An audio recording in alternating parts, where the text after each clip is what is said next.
Good morning. Welcome to Chicago Humanities. I'm Philip Bahar. I'm the Executive Director of Chicago Humanities, and it's my pleasure to welcome you today to our conversation with Joy Reid and April Ryan. This is our first, thank you.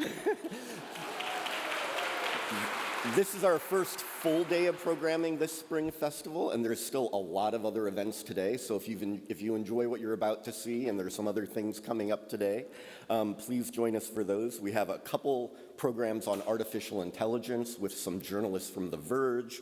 We're doing a number of programs on climate change, including with the great Chicago architect Jeannie Gang and the author and activist Elizabeth Colbert. And we also have programs on abolishing prisons and what the Founding Fathers meant by the pursuit of happiness. So you can spend your whole day with us here today if you'd like. And please do mark your calendars for 3 Saturdays between now and May 18th. We're going to be in Lincoln Park, in Bridgeport, and on the Illinois Tech campus in Bronzeville on April 27th, May 4th, and May 18th. Again, full days of events covering a wide array of the arts, humanities, and what's going on in our society, including people like novelist Amy Tan and Jamaica Kincaid, journalist George Stephanopoulos and Frank Bruni, artist Marina Abramovic, Hebrew Brantley, and Daoud Bey, and then great American historians John Meacham, Doris Kearns Goodwin, and last year's Pulitzer Prize winner Jefferson Cowie speaking on freedom. So please do come out for the rest of the Spring Festival. We do this for all of you, and we love having your support. Before we begin, I want to give special thanks to our presenting partners, Builders Vision, Friedman Properties, and the Robert R. McCormick Foundation, Spring Season sponsors, the Driehaus Foundation and Nielsen IQ, and a special thanks to all of our members and donors. You really are the engine that allow us to bring these programs to life all across Chicago. So I'm going to applaud our members for a minute. About 60% of our budget is from philanthropic support, so if you love what we do, please do think of joining us. And finally, I'd like to give special thanks to the Conant family. Today's program's our annual Doris Conant Lecture on Women in Culture, and I'm going to welcome Howard Conant to introduce our speakers. Thanks so much.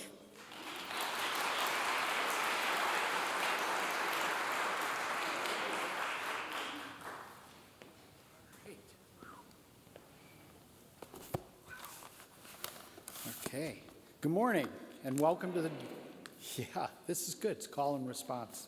I'm not used to that. Welcome to the Doris Conant Lecture on Women in Culture, brought to you by Chicago Humanities Festival. Chicago Humanities Festival has been bringing passionate, provocative, important conversations to us, their curious and committed audience, for 35 years.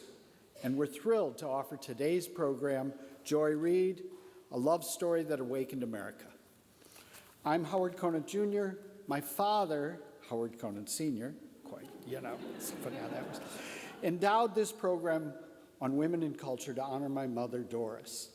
Mom believed that women have a special duty to speak up in the fight against injustice, and that women are crucial truth tellers calling out the lies that people tell to support injustice.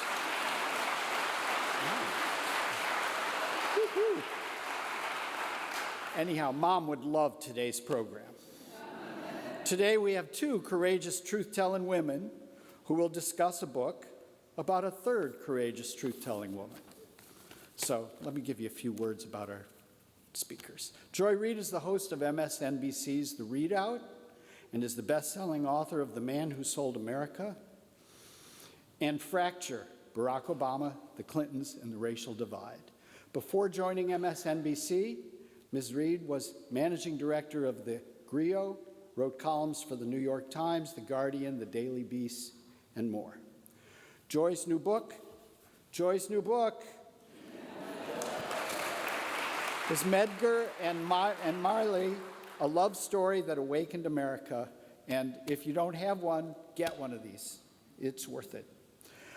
Joy is joined today by April Ryan, who has a unique, I love this audience. This is great. Who has a unique vantage point as the only black female reporter covering urban issues from the White House, a position she has held since Bill Clinton was president. She appears on CNN as a political analyst and is the DC bureau chief for the Grio. April is also the author of award-winning books, The Presidency in Black and White, and Black Women Will Save the World. I got that one too, just in case you have left some. So do yourself a favor and get one of those and read it. Anyhow, please join me in giving a rousing Chicago Humanities Festival welcome to Joy Reid and April Ryan.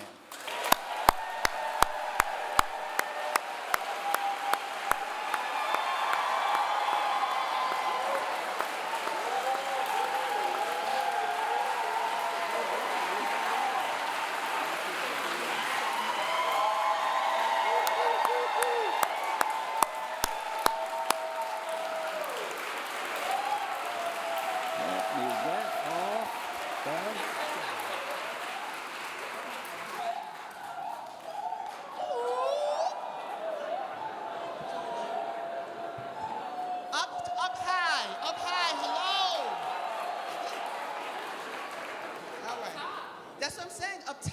Yes, hello up top. And down below. Okay. Come on, sorors. First, hold on. Good morning, Chicago. Good morning, April.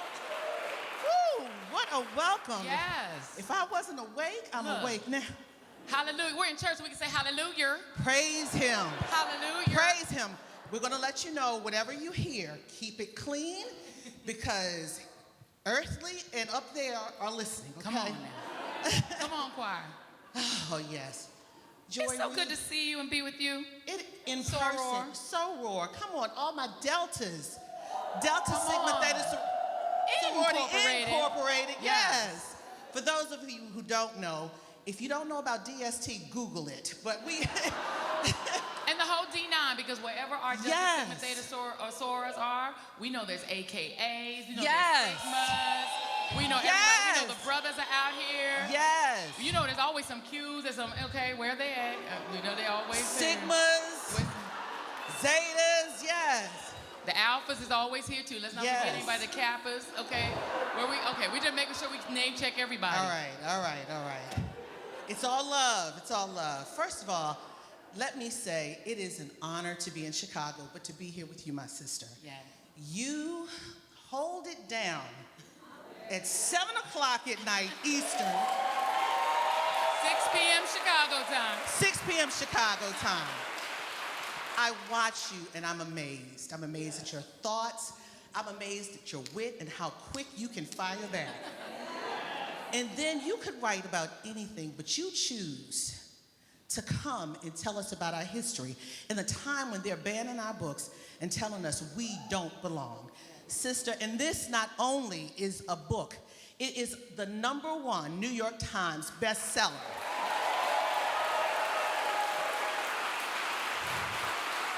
Medgar and Myrlie. And this is a special moment for me because you have taken attacks from those who don't want the truth to be told. And I thank you for standing strong. Thank you, Sora. I thank you for standing strong. So this is a love story, Medgar and Myrlie. And one of the reasons why I said I wanted to do this, and I don't think you know this, early in my career, in 1991, in fact, I lived in Chattanooga, Tennessee. Some of y'all here go, you already know where I'm going. Does the name Byron De La Beckwith ring a bell? Mm-hmm. Yeah. He lived on Lookout Mountain in Chattanooga, Tennessee. And I worked there for 10 months. And they always told me, don't go there because he has the signs on his property. And it really brought full circle to me the story of Medgar and Myrlie Evers. To understand the hate in the 90s and the hate from the 50s and 60s, to be close to it. And I never told you that, but I followed the story even more so after that. And now you wrote a book. I'm so appreciative. But why did you focus in on Myrlie as well? Not just Medgar, but Myrlie. Well, and I first want to say I want to thank the team in this beautiful church for having us here, the pastor of the church. Thank you all for having us here in the Chicago Humanities Festival. It's very exciting to be here with my fellow book nerds. We love that. And of course, to be with my soul. We normally text. Yes. So now we can actually see each other in person because both Yes. our schedules are so crazy that we're Yes. normally on text message. So it's just good to see you in person. And happy one day past Harold Washington Day, April 12, 1983. I was in middle school, or I should say I was in middle school. I was 1 year old. I was a toddler. No, right, 1983. And I wanted to mention that because him becoming, the first black mayor Yes. of Chicago, happening in the 1980s, occurs because we have the movements that were led by people like Medgar Evers in the 1960s. And so there was a precursor to being Right. able to elect black leadership even in a northern city like Chicago. And you and I both know that there are incredible links, not just that railroad train station, between Chicago and Mississippi. They're Yeah. inextricably linked. If you are a black Chicagoan, your people are probably from Mississippi. There's a connection. And There's as a connection. and as we say the connection, let's talk about the connection with a boy who lived here in Chicago, and his mother sent him Home, right, where to her where mother's she came home. from. Yeah, To her, yeah. and Medgar Evers was involved in that. We're talking about none other than the Emmett Till story. And during that time, and before we came out, Joy and I were talking, we knew the state was racist, but it became known as the most racist state in the nation, not just because of Emmett Till, but then on top of that, the murder, the assassination of Medgar Evers. So talk to me about the movement with Medgar and Myrlie, the love story, and the tie, the Chicago and Mississippi through, starting with Emmett Till. So to go back, so just to wrap it all together, the reason I wanted to write about the Everses, not just Medgar Evers. I wanted to write about Medgar Evers because it kind of shocks me and saddens me that so many people don't know who he is.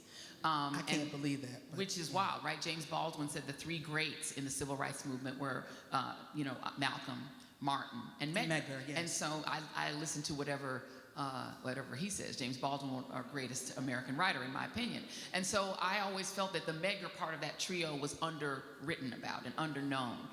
The second reason I wrote the book is because I just fell in love with Myrlie Evers Williams. She is just such a dear and wonderful human being. I got a chance to interview her. I'd interviewed her before, but interviewed her in person in 2018, and we just had this conversation. I knew that she was herself a civil rights icon. She had become the leader of the NAACP. But when you just talk to her, what she gives you is this love story. Yeah. She, to this day, is still madly in love with Medgar Evers, as if it was yesterday. And so you couldn't tell his story without telling their story together. Yeah. And the third piece I'll say is that there's a connection because of the Emmett Till case, which was the first case that Medgar Evers investigated for the NAACP. He was field secretary for the NAACP in the state of Mississippi. The first ever. The first ever. They actually created the job for him because what he really wanted to do was to go to law school. He wanted to go to Ole Miss so that he could become Thurgood Marshall. That was his original plan, was to become a lawyer and to be Thurgood Marshall. But he was dissuaded from doing that, and NAACP leadership, who had sort of had an eye on him for years, said, we have a better idea. They flew him to New York and said, we're gonna create a job for you. Field secretary for the state, for statewide for the NAACP. The first big case he did was the Emmett Till case. Now, Medgar and Myrlie had a history in Chicago because like most Mississippians, they had a connection, they had family here. And Medgar Evers and his brother Charles summered almost every summer in Chicago. They did the reverse of what Emmett Till did. They would come up here and they would spend time with an aunt. And one of the pieces of the love story that really connects Medgar and Myrlie, they were in college together at Alcorn State in Mississippi, but Where she pledged Delta. Where she pledged Delta Sigma Theta Sorority Incorporated. Wise young woman, even at 17. And so, but when she started dating Medgar, her grandmother and her aunt, they were appalled because he was 7 years older than her. He was older 25 with attitude. With attitude. In the South. And a veteran. Yes. Which they were like, stay away from them upperclassmen and football players and them veterans. He was all three. But wait a minute, and a black man in the South at that time with attitude, what they call attitude. Today we call it swag. Swag. And that was dangerous at that time, but he had grown up in the family reading the Chicago Defender. And so they were a family that gave their kids affirmation. And as a matter of fact, Medgar and his brother Charles used to sell the Chicago Defender because they were a very sort of activist family in a way. Not real activists, but just they didn't bow down to white people. That's the way that their father raised them. And so they would sell the Chicago Defender until the white locals like stopped them from selling it. So there was a whole story in the book about that. But the final sort of crystallization of their romance was when they convinced Myrlie's grandma and aunt to let them both spend the summer in Chicago, not staying together. She stayed with her aunt, he stayed with his aunt, but they spent the summer here, and that's where they really crystallized their romance and their love and decided to get married. So let's say this. So she was 17, he was 25. And at one point they had not kissed, and he said, I'm gonna make you into the woman I want you to be. I was like, what? That's what she said. She said, what? I was like, wait a minute. But yeah, I mean, think about that. 50s and 60s, and you know, men were looking for a certain type of woman. And, Yes. and Myrlie Evers, for those of you who understand, thank you for your wisdom. For those of you who don't, read the book. So, but she had her own. She reminds me of Coretta Scott King in a lot of ways. Yes. She was a singer. She had her own. She was moving to, she wanted to be an educator. And she had her own, but then here comes this man up and changed her life, literally. And I love the connection to Coretta. They actually ended up being dear friends along with Dr. Betty Shabazz because they shared this horrible experience. But what she shared with Coretta, both Coretta Scott King and Myrlie Evers Williams, they could have been famous on their own without ever meeting these men. They were both brilliant singers, and Miss Myrlie is a brilliant piano player. And Coretta had a whole career as a singer, so did Myrlie. Myrlie was in a group called the Chansonettes, and they were a very popular girls singing group in Vicksburg, Mississippi. They would tour around the city, around like this little black circuit. And so she had her own thing, and her grandmother and her aunt told her, even as she's growing up, as you know, they had no money, they didn't have indoor plumbing, but they had dignity. And the grandma and the aunt said, you are so talented, one day you're gonna play Carnegie Hall, which seemed like an improbable thing to say to a little girl in the a little black girl in the 1940s, but that's the way they raised her, with that level of dignity. Coretta, similarly, she was a singer, very talented, beautiful, glamorous. And so these men, in a way, you know, are the ones who got lucky marrying Yes. these incredible women. Yes. Right? Right. But because it was the 1950s, no matter how talented and accomplished you were as a woman, once you were married, you were the chief cook, bottle washer, you know, laundress. You know, that's what you became. And that's what both of these women became. But you also became the sounding board when they're giving a Yes. speech, or the person that they're practicing it with, the person who's advising them on style and presentation, because it was the women who knew how to do that. And so they were a key partner in the movement. We just don't often hear about their role. And for those of you who have the book, on the last two graphs of page 43, listen to them opening the book. He seemed to get a kick out of challenging Myrlie frequently, leaving her both annoyed and enraged. He surprised her one day when out of the blue he said, you're going to be the mother of my children, when she objected, considering that they had never kissed. His reply was equally blunt. I'm going to shape you into the woman I want you to be. That's a lot. Read her response. She said, you got a whole job ahead of you if you think that's what you're going to do. Because she was tough. Like, she did not put up with his stuff. But yeah, their relationship was, it kind of reminded me a little bit of Moonlighting. I don't know if y'all are old enough to remember Moonlighting. They were like the Bickersons. They would like bicker. They were like Ralph Cramden and his wife on The Honeymooners. So they would like constantly be at each other because he was constantly challenging her. First of all, the age difference. So he was much more worldly and just knew more. But she wanted to be up to his level. I mean, she would study and try to get up on world affairs just to talk to him. Because she was like, I'm not going to be unequal in this conversation. I'm going to be able to bring my own opinions to bear. And honey, when I tell you, she brought her opinions to bear. She, to this day, is a force. She's 91, right? She is 91 years young and fresh. Fresh. She is a force to be reckoned with. Yeah. And she was a force throughout this whole time. But let's get to the point there. Let's talk about the Emmett Till trial. Yes. Let's talk about all of that, how it helped form her and shape them as a couple to move higher and give more recognition to Medgar, also making the NAACP say, Yeah. I mean, this was one of the instances in which Myrlie was super proud of Medgar, but really terrified. Because what he had to do in order to investigate this murder of this Chicago boy who was staying with his uncle in Mississippi when he was kidnapped and lynched, the state of Mississippi tried to bury it and cover it up. Because it was an illustration of how bold the Klan had become, that they would kill a northern boy. Normally, they would kill scores of black men, women, and children, but no one ever said anything about it. These cases never went anywhere because people need to understand that it was essentially legal for white people to kill black people in the United States, really up until maybe the 1970s or 80s. Like, there was just wait a minute, hold on. It was Let's legal. just talk about was it last year? We just got the Federal Anti-Lynching Act. We just got that. We right. just got it. It just became law. Yeah, and Ida B. Wells was fighting for that from the early 20th century, and they couldn't get it. Because what happened was you had an oligarchy in the South, and you had at the top of it the planter class, who had been the enslavers. After slavery, they lost a lot of money and they lost a lot of workers, but they tried to reassemble as best they could the same situation where they had cheap access to cheap black labor. And so subordinating black people was job 1, 2, 3, 4, and 5. Making sure they didn't get educated, making sure they didn't leave and couldn't leave the plantation, and keeping them down so they could still make money. And so one of the ways they did that is they constructed what they called the Mississippi Way. And it was a class system that the top class were them, the planter class. Below them is sort of a merchant class, the people who ran the banks, the people who owned the stores, the people whose stores served white people. They were that sort of next upper class.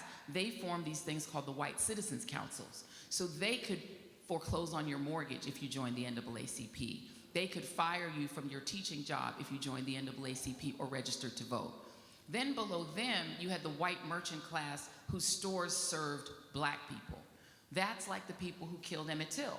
They were that class, which, and and I can't say the word, I guess, in church. They call it a Peckerwood. That's what the white people called that next class of white people, because their shops served black people. Those are people like the World War II veteran and his brother who killed Emmett Till. Their shop, they were considered a lower class of white, but what they did to keep that class of white people on the side of the rich white people is basically the purge. They freed them, who would be the people in the Klan. They were the cops, the store owners, the working class whites. They were essentially free to kill any black person they wanted, knowing they would never go to jail. Even if they were prosecuted, which was rare, the juries were all white male. Women could not serve on juries in Mississippi until 1968. And the blacks could not get on the jury because what they would do is it wouldn't let you register to vote. If you can't register to vote, you're not in the jury pool. And if you try to register to vote, they just kill you or get you fired or do whatever they needed to do. So you essentially were guaranteed the purge. And so that class of people were the enforcers of the system. And then at the bottom were the blacks. And so, when this investigation happens, you've got Medgar Evers having to try to find black people who are terrorized. They are a terrorized group of Mississippians. And he gets 3 of them to testify against these 2 men who, again, knew they could legally kill this boy. They go to trial, and he gets not only the uncle to testify and then puts him immediately on the $11.50 train to Chicago to get him out of town with his family. $11.50 train. It was an $11.50 one-way ticket, and people would do it to get out of Mississippi. It's how the Great Migration happened. People just got on that train and came here. And so he got them out, and then you had 2 people who worked on neighboring plantations, one who heard the screams of the boy as he was being beaten to death, and another who knew and worked for one of the 2 killers, and knew that he'd done it. Those 2 also, he got them to testify. It's incredibly brave for them to do that, and then he got them out of town. But it was because there were witnesses that they had to go through with a real trial.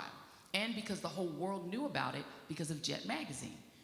Because Mamie Till said, if you're gonna kill my boy, you're going to see it. Everyone's gonna see it. And she was inspired to do that by a woman named Rosebud Lee. Rosebud Lee's husband, the Reverend George Lee, was killed for trying to register blacks to vote. He went up to the voter registration place with a batch of applications from black people. And the Klan pulled up beside his car, shot his jaw off. And then the sheriffs declared it was just a car accident that killed him. And the reason his jaw was off is that his fillings flew out of his mouth, and it was just an accident. And that's what caused his death. But Reverend Rosebud Lee said, it ain't going down like that. And she actually originated the open casket funeral, the horror of an open casket funeral, to make sure that people understood what the Klan had done. And Mamie Till got that idea of doing that for Emmett from her. So there are all these connections between people you don't know and the people you do. But for Medgar, it was publicizing those lynchings and not letting them go unremarked on that was important, just as important as getting justice. And as the lynchings and Emmett Till, everything was being publicized, white people in the racist state of Mississippi had their eye on Medgar Evers. Yeah. Let's talk about this Lena Horne concert. Lena Horne and Dick Gregory came down to Mississippi in support of the movement. And there were 3,000, first of all, when just two black folks come together in some spaces, is considered a conspiracy. And back then there were laws that black people could not congregate like that. You in your book said 3,000 black folks were there. 3,000. But then they had some spies in the midst. Talk about that. So, right, and this is one of the reasons, and one of the tensions in the book, you know, Miss Myrlie she did like to speak up, and one of the things that she constantly communicated to Medgar was just terror. You know, when he was investigating the Emmett Till case, she was terrified. He would spend 12 hours a day driving into the Mississippi Delta dressed as a sharecropper to investigate these killings. She was scared the whole time. And as you build up to that concert, it was more of a speech. It was like a whole rally in the Masonic Temple in Jackson, Mississippi in 1963. The build up to that was just constant terrorism, even into their home. People calling day and night, threatening to blow up the home, kill the children, you know, shoot Medgar, shoot her, or shoot the kids. It was just constant. And she was a very reluctant civil rights wife. She didn't want him in this business because she wanted him to be alive. But by the time you get to Dick Gregory and Lena Horne coming down, Medgar had built up what he really wanted was a King-style movement in Jackson. He wanted boycotts. He wanted the same kind of things that were happening in Birmingham to happen in Mississippi. His bosses did not agree, but the young people did. His bosses, name names. The NAACP, Roy Wilkins, and the NAACP were very much against what he was doing. So this is a man who was being constantly threatened with being fired by his NAACP leadership, constantly facing death threats, had no personal security. The NAACP notoriously told him they had better things to do with their money than to protect him. And he was at odds with his wife because she was scared and wanted him to just not do it. So into all of that, you get this sort of big final rally where Dick Gregory and Lena Horne come to town. Now, when these celebrities come, they have to stay with the Everses or stay with another black family because they couldn't stay in hotels. And so, you know, Myrlie is figuring out, how do I feed these celebrities? What do we have in our budget? Because I don't have extra money to do this. They're fighting about that. But the other thing that happens at this big meeting is that there are interlopers in the room. And Medgar's secretary, who used to be Myrlie used to be the secretary, but when she has her third child, she stops working and is a stay-at-home mom. The secretary says she notices this man who comes into this meeting. He's smoking a cigarette, he's scowling, he's sitting in the front, but he's not engaging in any way. So she sends one of the other NAACP workers down to engage him. He doesn't engage, he eventually leaves. She later testifies that she believes that that man was Byron Dilla Beckwith.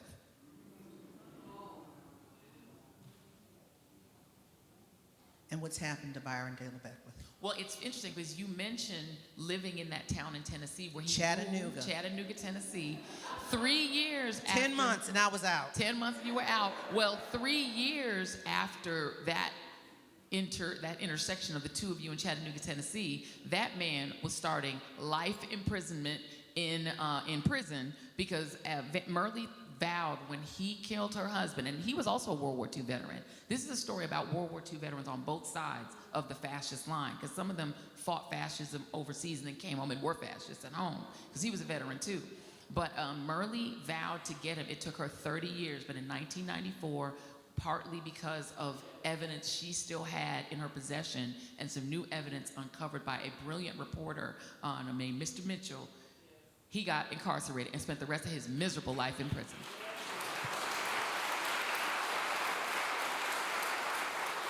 Now, when we say love, love is an action word. And that was after death. You know, till death, I'm sure they've had many weddings here, till death do us part.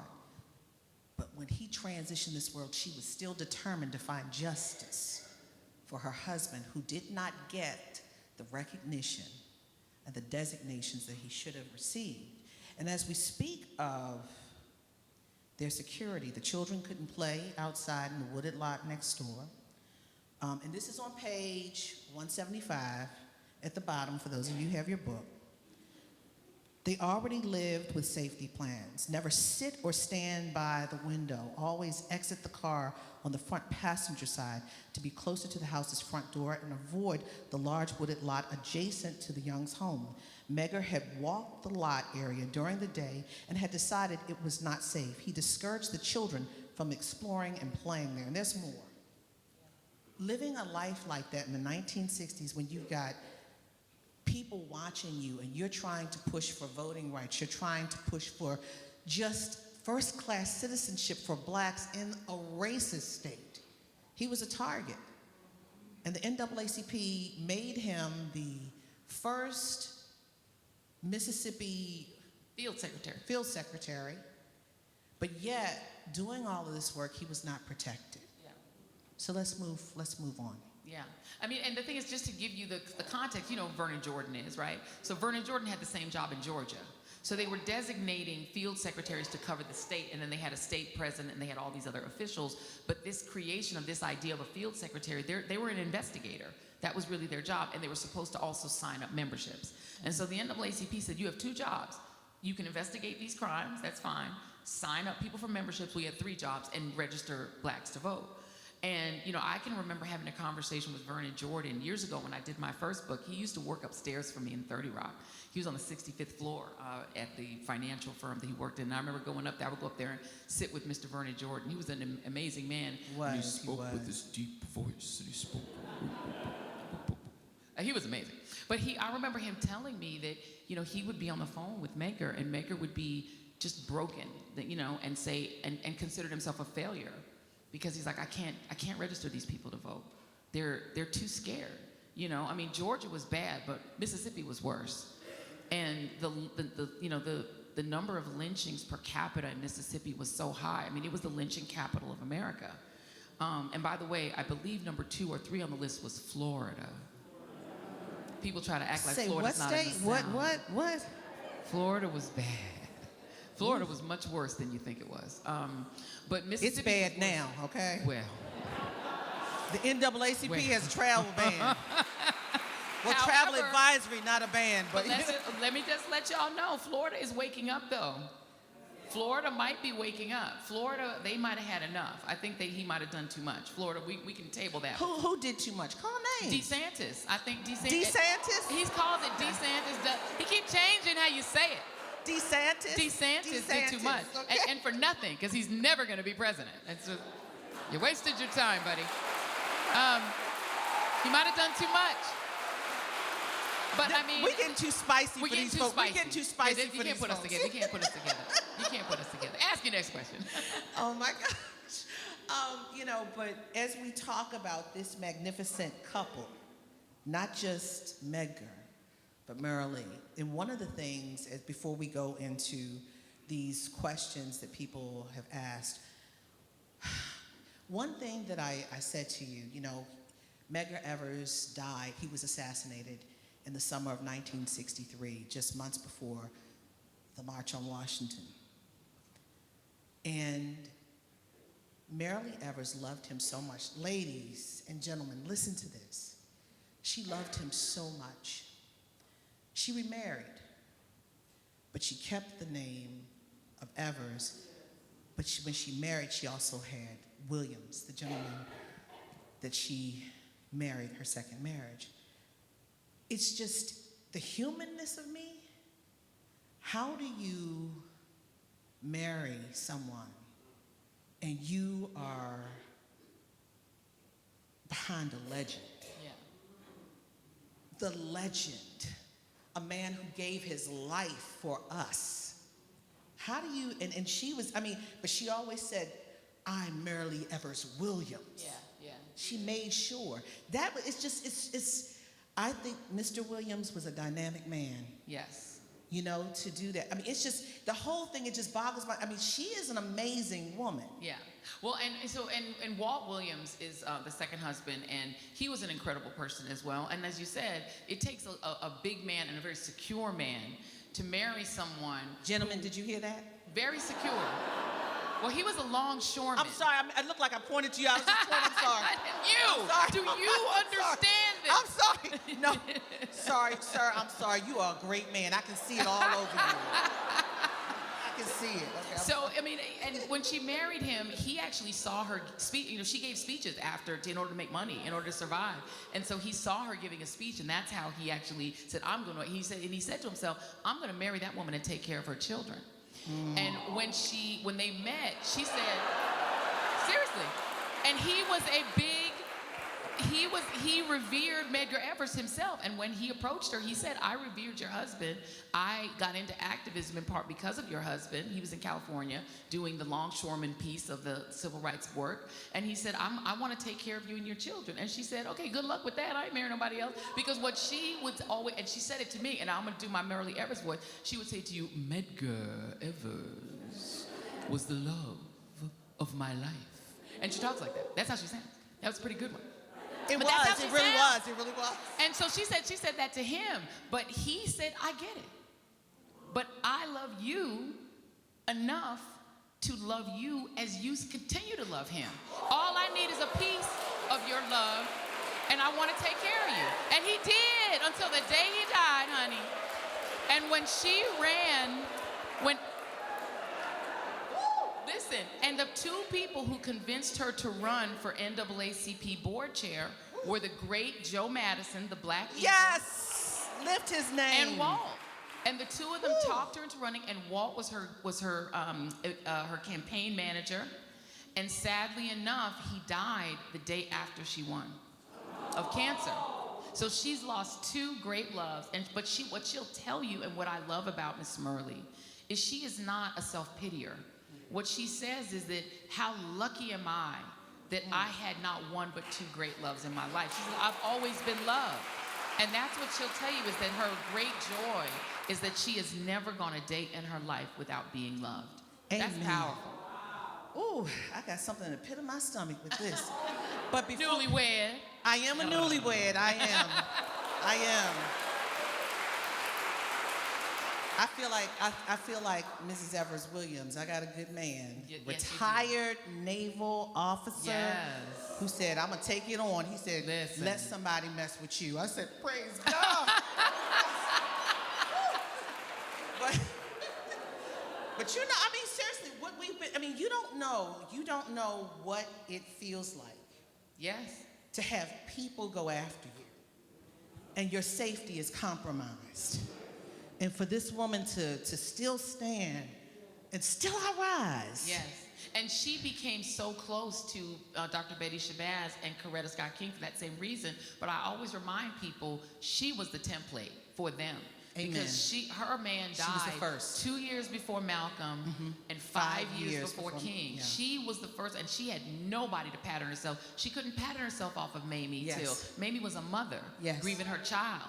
She didn't have a Rosebud Lee. She had herself, she walked out of her front door in grief and terror, having watched her husband bleed to death in front of her. And with not her knowing if children she was going to be screaming. shot again. If there Not was knowing gonna if she was going to be shot again. And Dan Rather and the CBS News crew that next morning is right there in her face. And she had to decide right then and there, what do I do? She had to go back into her chansonettes training, go back into what she knew as a performer and say, I have to perform because I can't walk out here and be too angry. I can't be too sad. I can't have too much tears on my face. I can't look too pretty. I can't look too ugly. Think about that as a black woman in 1963, what she had to do in order to survive. And then on top of that, she said she was enraged, but she couldn't show it. But she said, you know what, I'm gonna bury my rage and turn it into justice. She said, if it takes 1,000 years, I'm gonna get that man into prison, and she surely did. She got him. She did. I remember on the television, I remember her, and I know Whoopi played her, but I remember her, Medgar, I remember her putting her hands on her head crying. I was so happy for her and for our culture. Because justice was done. It took decades, but it happened. And as we speak of that, I want to go to the funeral. You wanted to talk about the funeral of Medgar Evers, and then we're going to go to the questions. Okay. Tell me. Talk to me. And I'll be very quick because I know we want to answer your question. So it was a case very similar to the Till funeral that became a form of activism in and of itself. Dr. King came to the funeral, but he was not allowed to speak because the NAACP was not fond of Dr. King. They didn't like his methods and didn't want him to be prominent. So he didn't speak, but he marched afterwards. And then the young people who also marched behind him, they started what almost was a riot because they began to sing a song, a freedom song that Medgar loved. This little light of mine, I'm gonna let it shine. Oh, this little light of mine, yes, I'm gonna let it shine. And they started pointing to the Capitol that they're gonna let it shine on Capitol Street, and the police just lost it and started beating people and hosing people and doing what they do. But that moment really showed that his activism survived him, and that young people were not going to be deterred. They were determined to have freedom, and ultimately they got it. And the irony is, King wasn't allowed to speak at the funeral. Myrlie wasn't allowed to speak at the March on Washington. Well, no, she would have been, and that is a misnomer. People think that she wasn't allowed to speak. Myrlie was the only woman designated to speak on the stage as one of the big six. They had no women, something that really bothered Coretta Scott King. She was very annoyed by it and wrote about it in her memoir. But they said the one woman they invited was Myrlie. And the last thing I'll say is that, think about it, the March on Washington was in part a reaction to the assassination and to Kennedy's being slow. When Kennedy finally agrees to do a civil rights bill, the first person he hands a copy of that bill to is Myrlie in the White House as she's standing there with her kids. He promised her he'd do it, then he started dragging his feet trying to do a tax cut. It was his big plan for re-election was a tax cut. He veers off and doesn't do it. To push him, King and Bayard Rustin decided we're going to march on him. They weren't marching for Kennedy, they were marching on Kennedy because he was taking too long. The speech that Dr. King gives, the I Have a Dream speech, he gave that speech actually weeks earlier in Detroit. But in that version of the same speech, he says, I have a dream that one day people like Emmett Till and Medgar Evers can live to adulthood in freedom. He cuts that out of this speech in D.C. because the Kennedys are freaking out that there are going to be 200,000 blacks in D.C. D.C. empties out because they think there are going to be riots. There are no riots. It's peaceful, and it becomes legendary. But Medgar Evers is part of that story. He's just not told as part of that story. Sister, you are walking history.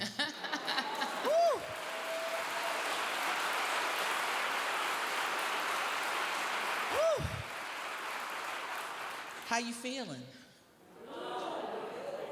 Good, because I'm like, woo, I got chills. So here's the first question from Alicia Roberts Novak. Appeals court rules NAACP and other private groups can't file voting rights challenges as of 2023. Do you think Medgar's work is still relevant in today's democracy? It is, and he was not on the side of saying that court challenges alone can change. That was one of the big tensions between himself and the NAACP, is they wanted to do it all through court challenges, and groups like the NAACP were filing that. And the full-scale fight against Voting Rights Act means that his work is still relevant because it was not just about court challenges from the NAACP. His work was about boycotts It was about using economic power to try to constrain fascism, and it was about being vocal. He started a newspaper. It was about being loud and not allowing people to commit racism in silence and with the complicity of silence. So his work was not just about court challenges. So what he would say is, this is proof that court challenges are never going to be enough. You have to have a full-scale plan to combat racial supremacy, because unfortunately, white supremacy and white nationalism they're always going to be with us, and to a certain extent. And so we just have to have a strategy that's bigger than just court cases. But yeah, that's very bad news. And for all intents and purposes, we are voting without the full protections of the Voting Rights Act of 1965. Yeah. It has been gutted. And understand that, Ronald Reagan is elected only 12 years after the assassination of Dr. King. And John Roberts worked for Ronald Reagan's administration as a lawyer in the Justice Department. And one of his main things and main causes throughout his life as a lawyer has been to end and get rid of the Voting Rights Act. That has been one of his passions, John Roberts. And that's the least right wing of the six. So that's the reality, is that we have 6 justices, and all of that is because of the thing Medgar keeps trying to tell everybody you gotta do. Voting is the only power you have. Voting is determining who's in the Senate, who controls the Senate, controls the Supreme Court. It's all, when people say somebody died for your right to vote, he did, like literally, literally. And if you don't use your vote, look what you're giving up. Exactly. Please, please, seriously, get your children. You know what? I'm going to implore you.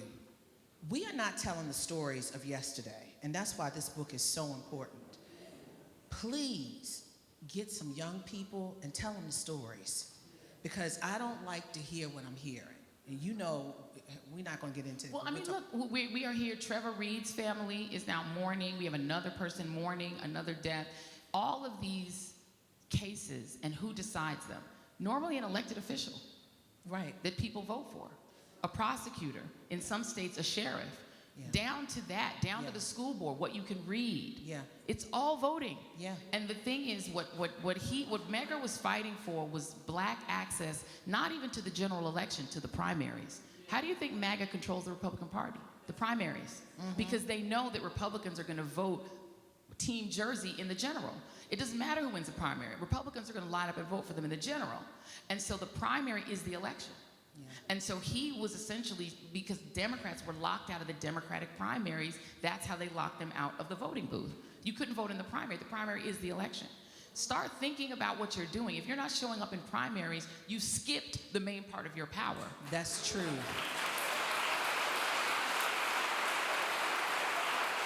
Just saying, people don't want to vote. But wait, right, but let's say if this beautiful church happened to be located in Kentucky, and they're talking about, say her name, Breonna Taylor, Daniel Cameron could wind up being in Mitch McConnell's space. But why is he not? Because when people looked at what Daniel Cameron did, right, and then his name was on the ballot, people said thank you, but no. Right. But Mitch McConnell, they're trying to set it up for him to take Mitch McConnell's place. And all I have to say is, the governor of the state of Kentucky is a DEMOCRAT, which means that a Democrat can win statewide in Kentucky. A Democrat has been the governor of Louisiana recently. Mr. Presley, Elvis Presley could have won in Mississippi if people voted. Louisiana could have kept a Democratic governor. It's the only way they got Obamacare. And the Republican who tried to take Obamacare in Kentucky got mowed down and defeated by Governor Beshear, because Governor Beshear's dad had allowed Obamacare. These people had not had access to health care in decades. They finally got it, and they were like, we hate Obamacare. And they called it ACA. Connect. They called it Connect. They don't even know what it is. And so the guy ran and said, I'm gonna repeal Obamacare. They were like, yeah. They put him in. He was like, now let me repeal Connect. They went, no, you take my Connect. And then he said, but I'm taking away Obamacare. Obamacare. And then they realized Obamacare is Connect. Get out. And they put Beshear in. Voting is power. They kicked him out. He tried to take away their Obamacare. Civics is important. Civics is important. Civics is important. If any of y'all got your student loans, did you get your student loans taken care of? You voted.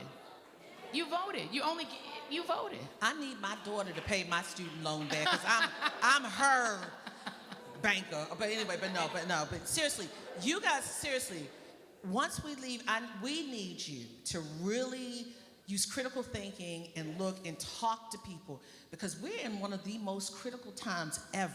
Yeah. And this history is today. If you don't believe it, I don't know what to say. We are living proof. Yeah. So let me go to the next question, because we're going to be preaching up here in the pulpit.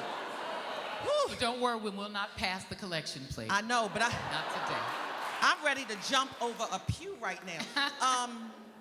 How does society keep the legacy of people like the Evers alive, with so many people trying to erase them from history? Yeah. So the thing is that you cannot erase our history because, number one, they're trying to ban books in the age of social media. If those kids don't get it from a book, they're going to get it from an audio book on Audible. If they don't get it from an audio book, they're going to get it on TikTok. If they don't get it from TikTok, they can get it on the ReidOut on MSNBC. They can. Hey, wait a minute. You're not banning our history. And so... And if they don't get it from you, they're going to get it from April Ryan at the Grio, too. They're going to get it from April Ryan at the Grio.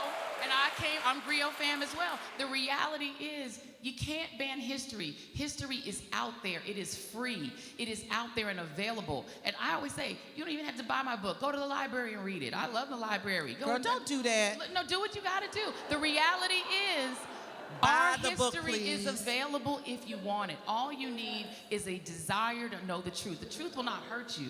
The truth will only help you. The truth can be unpleasant. The truth can be negative. It can be harmful and hurtful.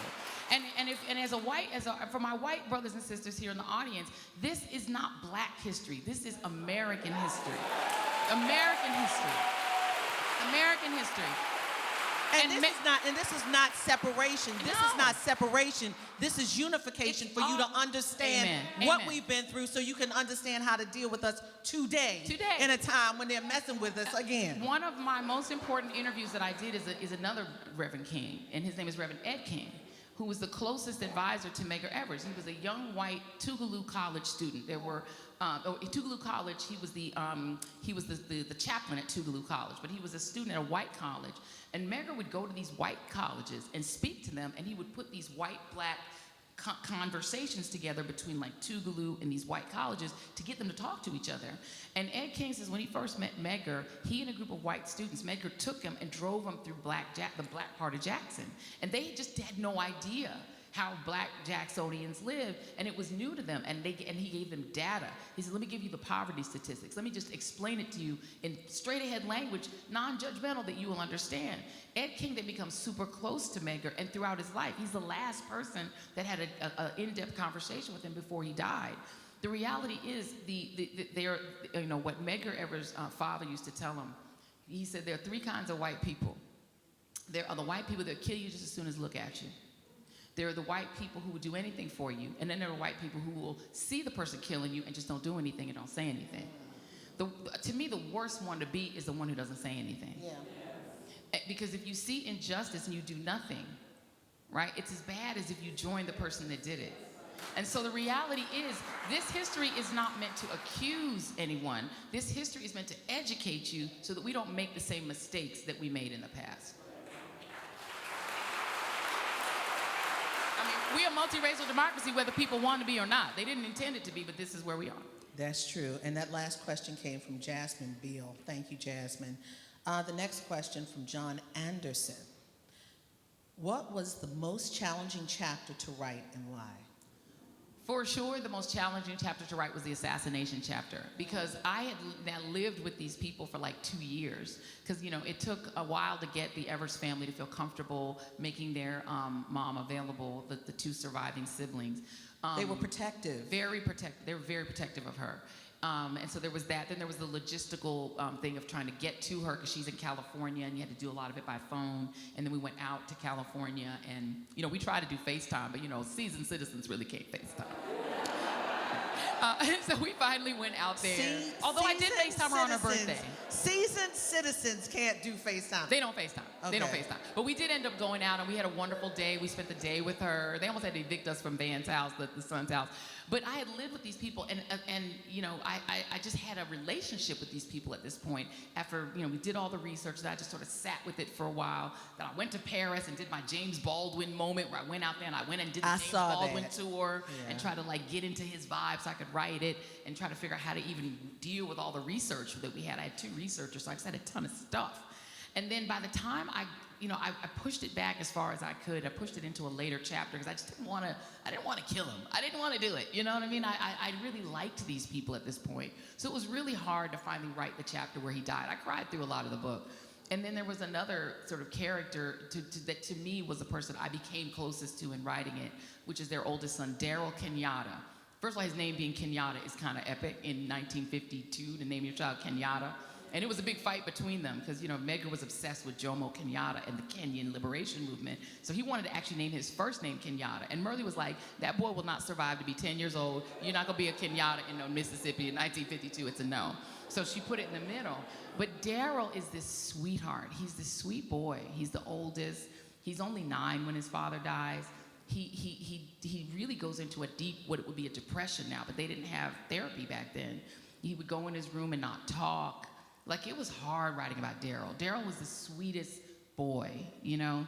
And so when you get to that point and you just see they're trained to like go on the floor and go into like a military position. If they heard a gunshot, they do what they're supposed to do. They lay on top of their brother who's 3, he and Rena, she's 8, he's 9, and the baby's 3. And so they lay on top, but then they hear their mother scream and they just instinctively break their training and get up and run to the front, and they see the father on the ground in a pool of blood, and the police described it as it looked like someone had butchered a hog. Just imagine being 9 and seeing that and living through that. And he was a traumatized person. He grows up to become an artist, you know, and he just had, you know, he makes this trajectory where he decides not to be an activist, but he looks just like Medgar Evers. Like, he has that face, so he shows up in court, and he's like, I want that demon to see Medgar's face and to see him in this courtroom. So, and he lives to see the justice, but then he dies not long after of cancer. So it's just like, it's like a whole, that stuff is hard to write about when you feel like you've gotten to know these people. And then I had actually gotten to know Rena and Van, and of course, spending so much time either talking to or being with Miss Myrlie. So it was hard. You know, I could talk to you forever, especially about this book, because it's just like, I feel like I'm welling up. I've got tears welling up. But somebody said, yeah, it's deep. Because it's like watching a movie. You know what's going to happen, but you don't want it to happen. Right, yeah. But I want to say something and ask you a question about this, and then get your final take, because the hour is almost up. Yes. But I know, right? So this is like my TV show, and I was like, it's an hour already? I had more things. So that means that this was good. Yes. That means it means a lot for you to say that. But one of the most things, because like I said, I followed Medgar Evers and Myrlie Evers for a long time. And one thing, when they were trying to go after Byron de la Beckwith, they exhumed the body. And I think God was in this. And I'm serious. You know what I'm talking about. When they exhumed the body was in perfect condition. Just slight bruising. And the son that was a baby when he died, Dan, yeah. finally saw his father in real life in that casket. That, I said, if I didn't believe, let me tell you, I think that was God all in it. Oh, for sure. Yeah, people say, oh, it was because of how they embalmed him or how they sealed the casket. I believe 30 years later, yeah. 30 years later. Yeah. 30 years later. The man was in perfect condition. There are photos of this. And Van believes, you know, they're a very spiritual family, and he said that it was as if his father had waited so he could see him, because he was only 3, so he really didn't remember him, you know, and when he died, he was little. He was running around like, where's Daddy, where's Daddy, where's Daddy, and just didn't understand death. And so, yeah, it's pretty poignant. Yeah, this whole story just gets me, and sometimes you have to take off your journalistic hat and put on the humanity. And Absolutely. Oh, child. Well, that's the only way to do this job, to be honest with you. I'm not a huge believer in objectivity. I think it's a kind of a lie. I think if you don't have a human heart in doing journalism, then what you're doing, you're just literally a computer that's spitting out data. And that's not what we're meant to do. We get blessed to have these platforms because we're human beings, and we care when the Reid family, they spell their name wrong, but they're still family, the R-E-E-D. When they're mourning, I'm mourning. And if somebody is killed by police or killed by a fellow citizen like Trayvon Martin was, a family is mourning, I'm mourning. And so it's like, I think if we're not human about it, we can't really do our jobs. And I know you are, because I know you. No comment, but people can see, you've seen it, and I can't say anymore. I mean, we come into these newsrooms and give our history and our texture because a lot of other people wouldn't do it. Yeah. End of story. But in the last few seconds, Joy, sum this up. Sum this beautiful book up that you must go buy. And forward, buy them as Christmas presents now, and forward them, give them to your children, your neighbors, give them as birthday presents, because we need to know our history. Is there a ban in our books? Hold them up. Hold these books up. Is there a ban in our books? This is our history, and this is true. She was embedded with the family. This man was the first one to be killed for our right to be free. And what I will say is, I wish he was the first, but he was the first to be on a national level. Yes, yes. And they were killing so many people who are unknown and whose names are not known. And he died for them and for their legacy to live. Just people who not only registered others, but tried to register themselves. The Fannie Lou Hamers, who were beaten nearly to death for trying to register. If you think about the sacrifices that were made, not 1,000 years ago, not even 100 years ago, but literally in our lifetimes, like, not that long ago. And again, I say this is 1963. This is, 6 years before Sesame Street, was what became, and by the way, Sesame Street was banned in the state of Mississippi because it was interracial. The Muppets were different colors, and the people on the street were different races. I swear to you. And they created Sesame Street for us, correct? They created Sesame Street for black kids, to get black kids up to speed. You think about the fact that when Myrlie Evers Williams finally moves to California as a single mom of 3 little kids, she couldn't open a bank account because women couldn't open a bank account without a husband until the late 1970s. After Roe v. Wade. You think about the fact that her husband was killed 10 years before women got bodily autonomy. They're already trying to take it. Before affirmative action, which Dr. King pushed for, they're already trying to take it. The little gains that we made in the 20th century were made in large part because of World War II. And the World War II generation, all these black men that went overseas and saw the world, came back and fought to give the world to their families. And there were World War II heroes on both sides of this story. I mean, there were World War II heroes and villains. Kennedy connected to Medgar Evers because they were both World War II veterans. It's one of their connections. It's one of the reasons he respected him and put him in Arlington National Cemetery. So as I say, is to say the reason we need our history is that these are the building blocks of our democracy. Our history is how we got here, for wherever we are. And if we want to go further, we need knowledge of the past so that we can step on those steps and keep moving forward. Without that knowledge, we're going to fall into disrepair as a country. We're barely hanging on to our democracy, and voting is the key to continuing to be one. And so what I implore you to do is just don't roll your eyes the next time someone says people died for your right to vote, because literally Medgar Evers died for your right to vote, and Myrlie Evers Williams became a widow for your right to vote. And so let's, in honor of the people who all died younger than Kobe Bryant was when he died, kids, young people, did all this for us. So the least we can do is save our democracy and go into that ballot in the primary and the general, from the rooter to the tutor, school board to president. Please vote.